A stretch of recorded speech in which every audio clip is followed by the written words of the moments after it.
Como já é de costume, nós recebemos todos os finais de semana uma personalidade, uma pessoa importante da nossa cidade, do nosso estado, da nossa comunidade.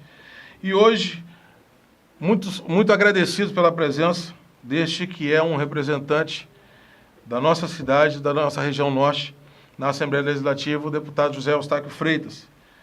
De início, deputado, eu gostaria de agradecer o senhor pela atenção, de falar pelo carinho que eu tenho pelo senhor, pela admiração que eu tenho pelo seu trabalho, por ser conterrâneo seu e por diversas vezes, e eu coloco isso a público, eu nunca tive medo de assumir nada, diversas vezes por dificuldades, qualquer que fosse, o senhor nunca me deixou de estender as mãos. Então, já no começo dessa entrevista, eu quero deixar bem claro que antes do deputado Freitas existe um homem. E esse homem sempre me estendeu as mãos quando eu, Douglas, precisei. Deputado, veio de Minas Gerais, tentando aí conhecer o mar, vamos assim dizer. De repente se vê empresário, de repente se vê inserido dentro da sociedade, onde começa a ter o lugar de criação de filhos, constituir família, construir o seu futuro, e hoje deputado estadual. Como é que foi essa transição até hoje? Primeiro, cumprimentar meu amigo Douglas, cumprimentar os empresários do Canal 26, agradecer a oportunidade de estar aqui falando para vocês, e uma oportunidade diferente, uma oportunidade de contar até um pouco da nossa história enquanto capixaba.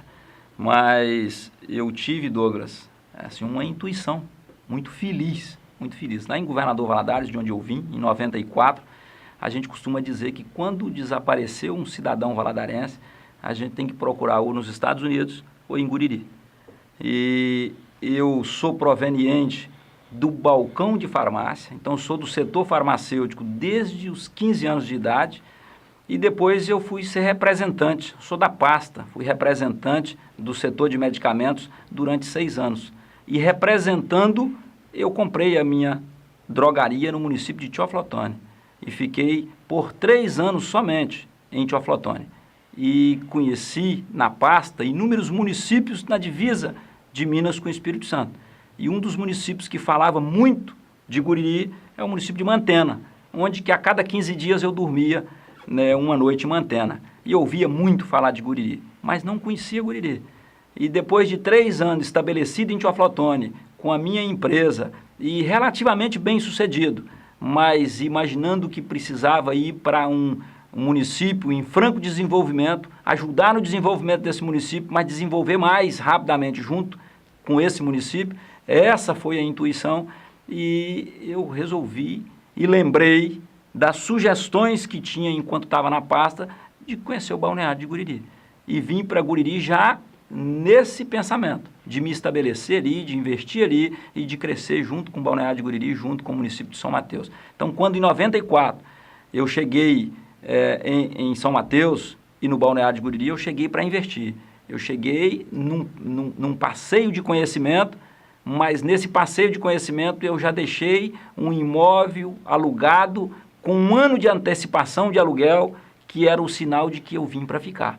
E aí, inicialmente, eu conciliei a drogaria Guriri, que assim nasceu no dia 10 de dezembro de 94, e que eu tive a alegria dos registros do Canal 26 nessa ocasião. Se lá naquela ocasião não era Canal 26, era o Eduardo, mas que acompanhou os registros e tem toda a minha história de vida empresarial contada nas lentes do nosso amigo Eduardo, que é o empresário do Canal 26.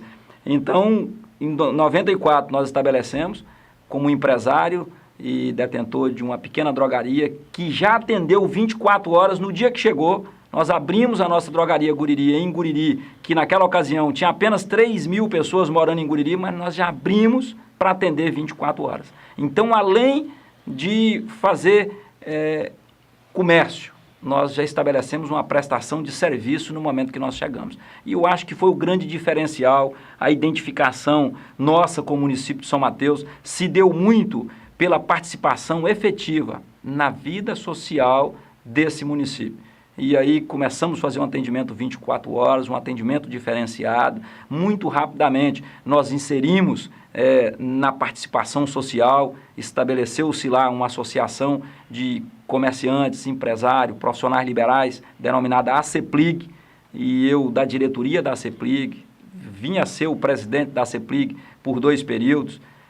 Posteriormente, ampliamos o nosso negócio para dentro da sede do município de São Mateus, fomos convidados para poder participar da CDL, e aí participamos da CDL, fomos presidente da CDL nesse município, e depois de 2 anos nesse município, nasce aí a necessidade, muito isso, porque hoje nós vamos daqui a pouco começar a falar da atuação enquanto parlamentar. Hoje nós estamos colhendo o fruto de uma representatividade eficiente na Assembleia Legislativa.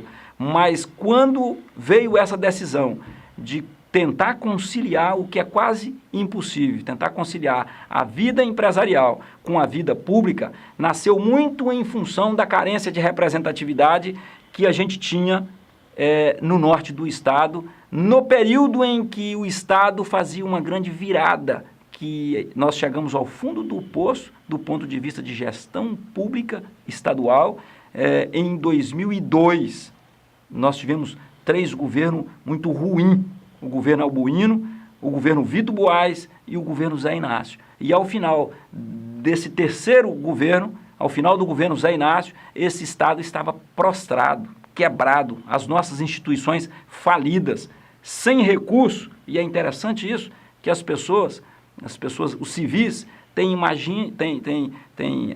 a ideia de que não falta nunca recurso no poder público. A gente tem costume de pensar que dentro da prefeitura tem dinheiro para tudo, o estado tem dinheiro para tudo, e não pensa que quebra o poder público, pois o estado chegou ao final de 2002 sem recurso para pagar os servidores. A polícia não recebia, os professores não recebiam, os profissionais da saúde não recebiam, esse estado estava prostrado.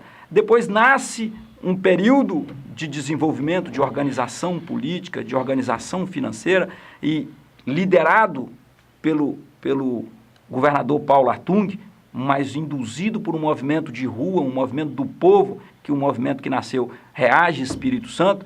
E naquele período de 2003 a 2006, que a gente fazia a grande virada, o norte do estado não tinha representante na Assembleia Legislativa. Aí vem uma outra situação. O Abraham Lincoln, por diversas vezes na sua vida, tentou ser vereador, tentou ser presidente de associações.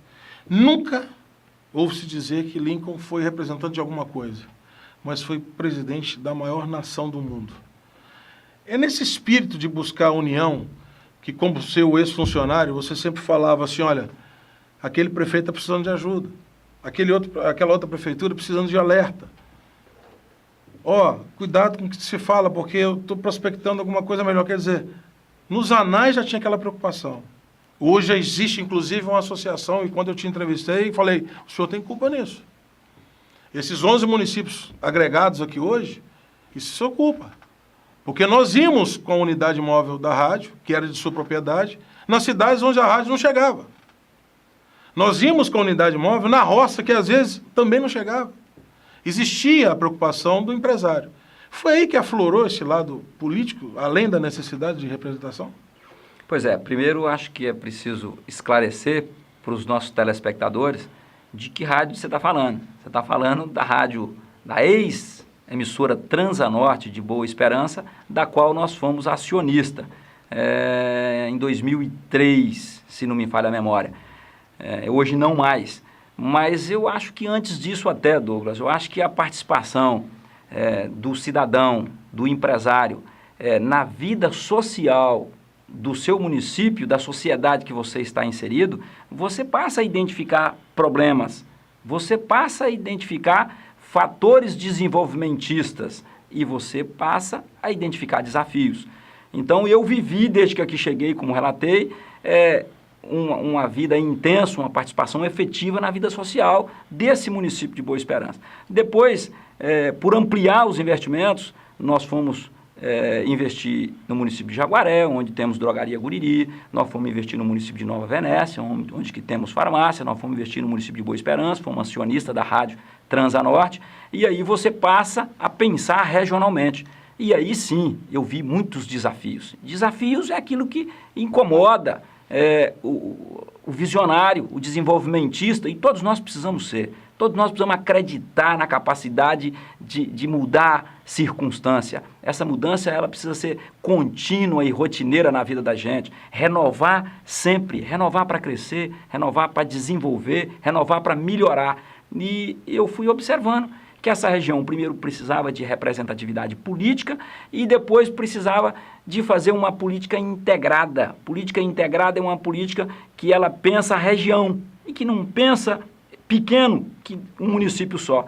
E a gente não tinha isso. A gente tinha, e vocês sabem disso, a gente tinha um município de São Mateus com uma divisão muito grande do município de Conceição da Barra. O município de Conceição da Barra nasceu de São Mateus. O município de Jaguaré nasceu de São Mateus.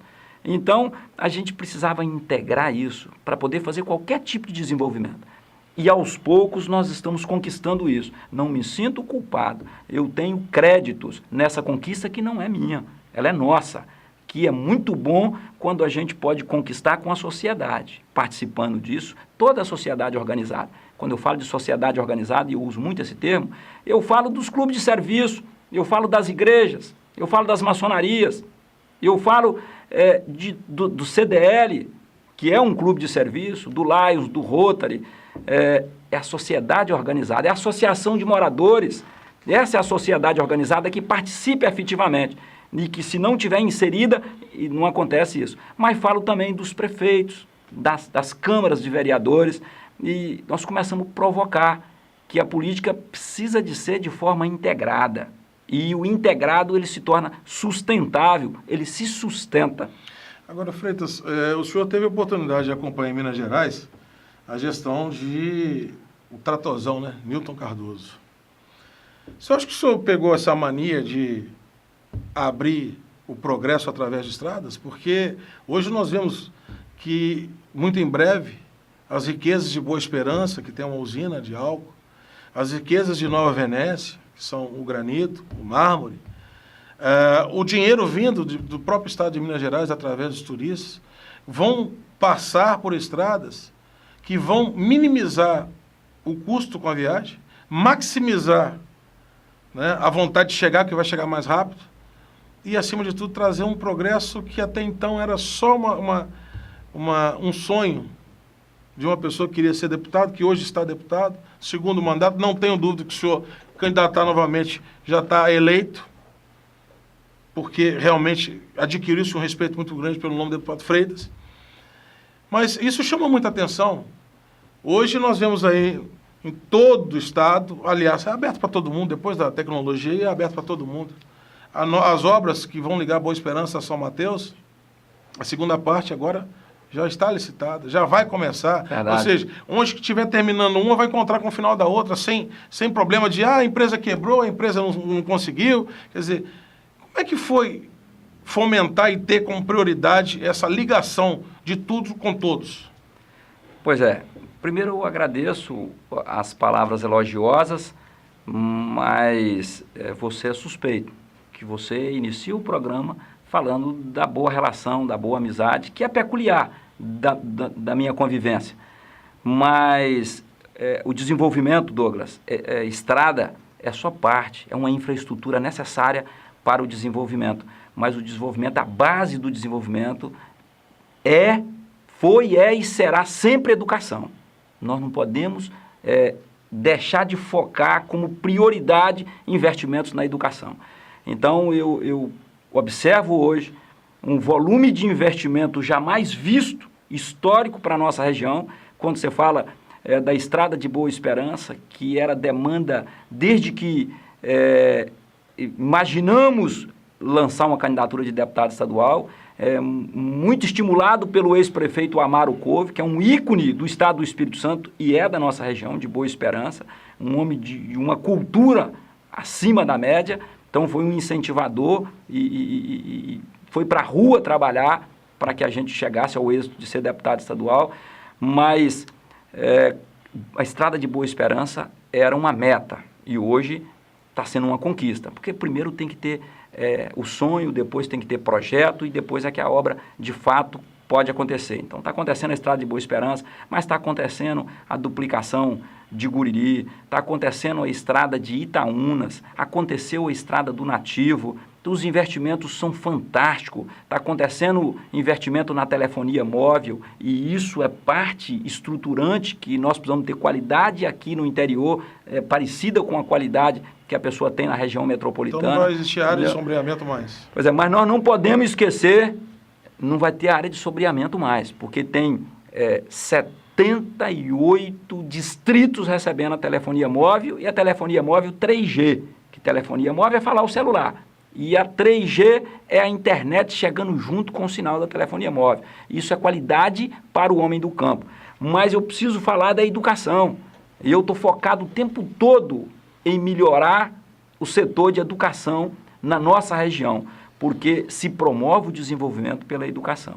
Então nós temos uma frente parlamentar na Assembleia Legislativa que discute intensamente a consolidação do ensino superior gratuito no município de São Mateus. Nós buscamos, junto com o Fórum de São Mateus, que discute de longos anos a elevação do nosso centro universitário à condição de universidade independente, mas nós estamos batalhando desde que chegamos lá para a reestruturação do ensino médio estadual aqui no município. Então nós vamos em Guriri, nós temos uma escola nova construída em Guriri, nós não tínhamos ensino médio em Guriri.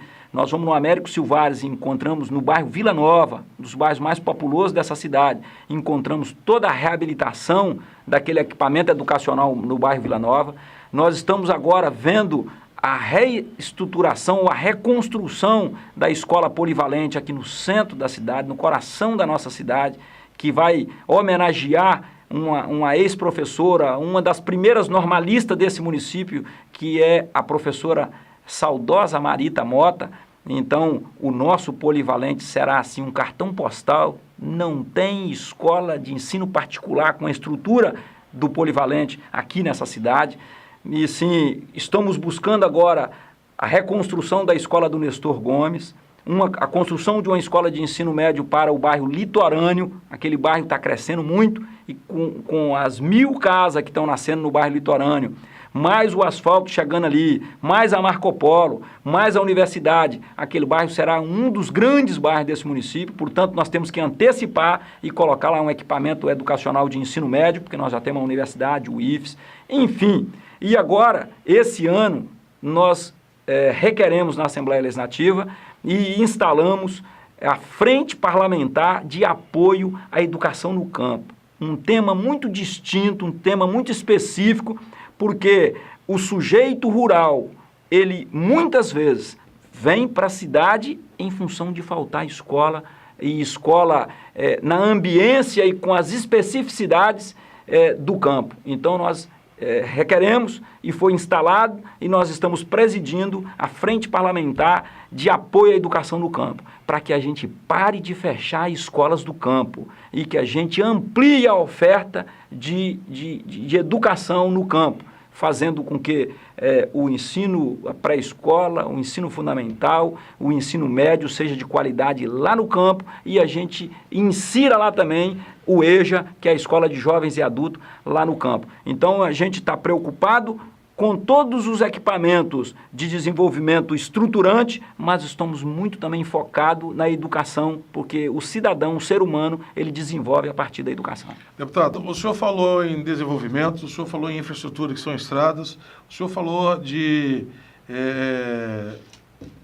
educação, o senhor falou de união, mas agora o seu gol de letra, onde o senhor realmente é doutor nessa pasta, que conheceu, batendo de porta em porta, né, como um vendedor de pasta de remédio, conheceu como proprietário de farmácia e agora conhece como deputado. O senhor me disse numa entrevista o seguinte, que se sente satisfeito com as evoluções que a saúde tem tido no nosso estado, mas também está indignado com a saúde que hoje o Brasil apresenta. Não seria um contrassenso? Não, não tem contrassenso. Nós estamos falando de investimento público. Ele vai ser sempre evolutivo. Nós nunca vamos chegar em um consenso de que o céu é aqui na terra. Não, nós estamos a caminho, em busca do céu. Então, o investimento em qualquer área, ele precisa ser sempre evolutivo e sempre melhorar. Agora, tem dois setores, entendeu? Tem dois setores no Brasil, não é exclusividade de um estado ou de um município, tem dois setores que é desafiador para qualquer gestor. E é desafiador para o nosso governador Renato Casagrande, que eu coloco como o melhor governador de todos os tempos no estado do Espírito Santo. É óbvio que nós estamos aí há 10 anos evoluindo. Nós fizemos uma virada, o governador Paulo Artung nos liderou nessa virada e preparou bem esse estado. Mas suceder um bom gestor é um desafio ainda maior. E o Renato Casagrande vem fazendo isso e fazendo isso com grandeza e com muita qualidade. Então, para mim, hoje, o Renato já é o melhor governador da história do estado do Espírito Santo. Mas esses dois desafios, saúde e segurança, é dois gargalos. Saúde, quanto mais você põe, mais você tem que pôr. Saúde, a gente só presta atenção nela quando ela acontece na nossa casa, com a gente. A gente não prepara para ficar doente, não prepara para ficar doente. Aí a gente vai ver. Então, nós temos buscado cada vez mais melhorar o Roberto Anísio Silvares, ampliar os leitos do Roberto Anísio Silvares, ampliar as especialidades. Eu me recordo que quando nós fomos eleitos e quando nós assumimos em 2007, o Roberto Anísio Silvares não tinha a especialidade da neurologia, neurocirurgia. Nós não tínhamos sequer tomografia dentro do Roberto Anísio Silvares. Nós fomos buscar a hemodiálise. Fazer hemodiálise era luxo de quem morava em Vitória, em Colatina. Nós tivemos que buscar. Então, é uma evolução contínua. Até outro dia, nós tínhamos 8 leitos de UTI no Roberto Anísio Silvares e ficavam superlotados. Hoje, nós temos 20 leitos de UTI e superlotado. Agora nós já conseguimos convencer o governador Renato Casagrande de ampliar para 30 leitos de UTI e está acontecendo o investimento, a elaboração do projeto para ampliar para 30 leitos de UTI. Vinda do SAMU. Agora está a vinda do SAMU em 2014 para o norte inteiro. A base do SAMU será São Mateus. Então, cada município desse vai ter uma unidade do SAMU e vai ser um grande avanço em remoção de pacientes que acontece em todas as vias, né? Inclusive remoção aérea, com a compra de um helicóptero exclusivo para a Secretaria de Saúde. Mas nós temos uma grande conquista do lado privado, que é a conquista do Hospital Meridional em São Mateus, que nós temos que comemorar e muito. Um hospital de grande porte, uma saúde, ela é estruturada, Douglas, quando ela tem o público, o privado e o filantrópico. Quando tem essas 3 redes integradas e rede hospitalar. Nós temos o público, que é o Roberto Anísio Silvares.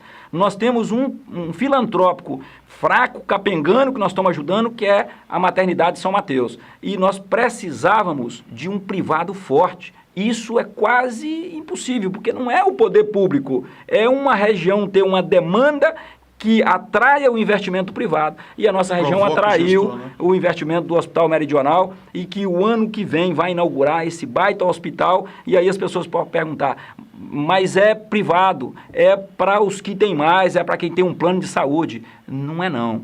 Não é somente para isso. Primeiro, que enquanto não tem o privado, todos tem o atendimento no público, que é o Hospital Roberto Anísio Silvares. E se a gente for lá agora, nós vamos encontrar pelo menos 20% do hospital, 20% dos leitos ocupados com quem é particular e com quem tem plano de saúde. Estão ocupando os leitos que seria dos mais simples. Eles vão ter que ir para o hospital particular. E depois, nós vamos deixar de comprar atendimento na Grande Vitória. O Estado compra muito atendimento da iniciativa privada. A hora que o Estado tiver que comprar, que o nosso estiver lotado, nós vamos comprar aqui. Então, essa rede de atendimento, ela precisa ser completa e nós estamos completando ela. Então, nós estamos, assim, comemorando esse estado de vanguarda que o estado do Espírito Santo tem hoje, buscando investimentos cada vez mais, mas sabendo muito bem que nós temos um caminho muito longo para percorrer, em todos os setores, Na área de segurança, que eu falei para você,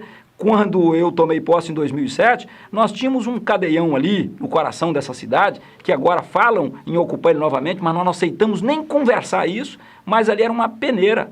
Era para 60 presos, estava com 200 e colocava em cima e saía por baixo, nas igrejas, nos bancos, no supermercado e ia embora. Agora nós temos um sistema prisional, bem equipado, entendeu? Que está dando certa tranquilidade. E não com prisioneiros, com reeducandos, né? Até com a reinserção de presos, entendeu? Com a recuperação, agora através da Caritas Diocesana, com um projeto importante, entendeu? De ressocialização que está sendo implantado. São políticas públicas que vão acontecendo. Então, assim, nós sabemos muito bem fazer a autoavaliação de onde nós saímos, onde nós estamos e aonde nós queremos chegar. Na saúde, na educação, na infraestrutura, na ciência e tecnologia, em todos os setores. É preciso que a gente não perca de vista que o instrumento política, ele é sim construtivista. Depende de quem está inserido no mandato. E esse alguém, ele passa pelas mãos do povo. A gente não tem prerrogativa de eleger o judiciário, mas a gente tem prerrogativa de eleger os políticos que nos representam. E ele passa pelo crivo da urna, passa pela sua mão. Então precisa ter uma noção exata disso. O que era o nosso Estado até 2002? O que é o nosso Estado hoje? A unidade política que nós construímos, ela precisa continuar. Os nossos grandes líderes do Estado, eles não podem se prender na vaidade de querer um suplantar o outro. A nossa unidade, ela contempla todos os líderes políticos e ela é que está fazendo o desenvolvimento desse tempo. Deputado, para finalizar esse encontro, que eu quero entender como um encontro, esse bate-papo maravilhoso, foi difícil marcar essa agenda com o senhor teve que desmarcar outros compromissos para que nos atendesse. Mas também existe toda uma estrutura, porque nós sabemos que várias personalidades, deputados federais, vários prefeitos, várias personalidades estiveram aqui no nosso canal usando esse espaço, a entrevista da semana. Mas o senhor foi agraciado, mais uma vez, em poder estar falando dos 469 anos de São Mateus, neste final de semana, e o mais importante para a gente, 7 anos de vida do Canal 26. Maravilha. Eu fico muito feliz, muito contemplado. Parece até que eu que estou aniversariando. Primeiro, parabenizar vocês do Canal 26. Eu também acompanhei, entendeu? Nascer, os primeiros passos e a consolidação. Aliás, eu acho que ainda tem muito para conquistar, mas o Canal 26 é uma realidade no município de São Mateus. Há duras lutas, vencendo um leão por dia. E eu falo com propriedade porque eu acompanho. Então, parabéns por ter chegado até aqui, parabéns por comemorar esses 7 anos, levando sempre uma informação ética, verdadeira, transparente para o nosso povo mateense. Então, parabéns, Canal 26, parabéns, Eduardo, parabéns, Douglas, parabéns toda a equipe do Canal 26, que tem uma equipe muito profissional. E eu fico orgulhoso de ser parceiro de vocês nessa caminhada. Depois, assim, 469 anos desse nosso querido município de São Mateus. Abençoado por Deus, mas com as bênçãos de São Mateus. Abençoado pelo rio Cricaré, Rio São Mateus, mas o segundo município mais velho do estado do Espírito Santo. E um município de gente trabalhadora, de gente ordeira, de gente acolhedora, um município pujante de desenvolvimento. E nós queremos agradecer a oportunidade de sermos mateense. Mateense por opção que fizemos de ser, mas mateense de coração, porque aprendemos a amar essa terra e essa gente. E hoje somos um mateense que luta por dias melhores para o nosso povo. Parabéns, São Mateus. Deputado, muito obrigado pela sua entrevista, pelo esse bate-papo, pela sua vinda aqui, que muito nos honrou. E nós do Canal 26 nos colocamos à sua disposição e à disposição do seu mandato para a qualquer momento estarmos mostrando aquilo que verdadeiramente e de coração o senhor vem fazendo por nós. Muito obrigado mais uma vez. A oportunidade é a minha de poder estar interagindo com os nossos eleitores através do Canal 26. O Jornal Hora da Notícia fica por aqui. Até a próxima edição.